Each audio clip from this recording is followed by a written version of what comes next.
সেদিন খুব বৃষ্টি হচ্ছিল। কাছে ছাতা ছিল না বলে একটা দোকানের চালার নিচে দাঁড়িয়েছি। আমার মতো আরও দুজন ছিল সেখানে। একজন খুব হাসি মুখ নিয়ে ফোনে কথা বলছে, আরেকজন মুখ গোমড়া করে দাঁড়িয়ে আছে আর বৃষ্টি দেখছে। কপালে চিন্তার ছাপ, হাতে একটা ব্যাগ। বারবার উঁকি মেরে দেখছে বৃষ্টি কমেছে কিনা। 10 মিনিট ধরে লোকটা একই রকম করছে। হঠাৎ লোকটা বলল, ভাই আপনার ফোন থেকে একটা কল করা যাবে? আমি পকেট থেকে ফোন বের করে ওনাকে দিলাম। লোকটা আমার থেকে 4-5 বছরে বড় হবেন। নাম্বার উঠিয়ে কল করলো। কথা বলা শেষে ফোনটা এগিয়ে দিয়ে বলল, ভাইয়া কত টাকা হয়েছে?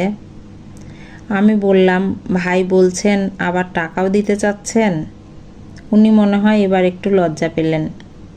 একটু কাছে এসে বললেন, একটু কথা বলা যাবে, শুনবেন? ভাই আমার স্ত্রী হাসপাতালে ভর্তি, বাচ্চা হবে। ডাক্তার বলেছে সিজার করা লাগবে। হাতে টাকা পয়সা নাই। বন্ধু বান্ধবের থেকে ঋণ করে 1010 টাকা পেয়েছি। আর মোবাইলটা বেচে 3000 টাকা জোগাড় করেছি। টাকা লাগবে 25,000।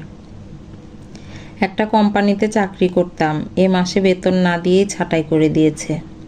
টাকা কোথায় পাবো বুঝতে পারছি না। হাসপাতালেই যাচ্ছিলাম, বৃষ্টিতে আটকা পড়ে গেলাম। জানি না বউটা একা একা কি কষ্টই না পাচ্ছে। কথাগুলো বলার সময় ওনার গলা কাঁপছিল, চোখ দুটো জলে ভরে গিয়েছে। ওনাকে শক্তি, সাহস কিংবা সান্ত্বনা দেওয়ার মতো শব্দ খুঁজে পাচ্ছিলাম না। হঠাৎ করেই উনি বলে উঠলেন, ভাই আপনি হয়তো আমার ছোট হবেন, একটা কথা বলি, কিছু মনে করেন না। এই দুনিয়ায় আপনি যতক্ষণ দিতে পারবেন আপনি ভালো।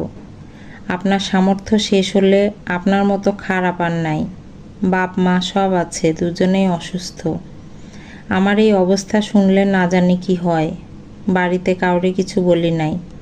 3 মাসের বাসা ভাড়া দিতে পারিনি বলে আজ বাসার মালিক বাসা থেকে বের করে দিয়েছে। আপনার ফোন থেকে আব্বাকে কল দিলাম, বলল তাদের ওষুধ শেষ, আজকেই ওষুধ লাগবে। আমার বউয়ের বাচ্চা হওয়ার পর বাচ্চাটা নিয়ে আমি কোথায় উঠব সে জায়গাটাও নাই। আমি বুঝতেছি না আমার কি করা উচিত।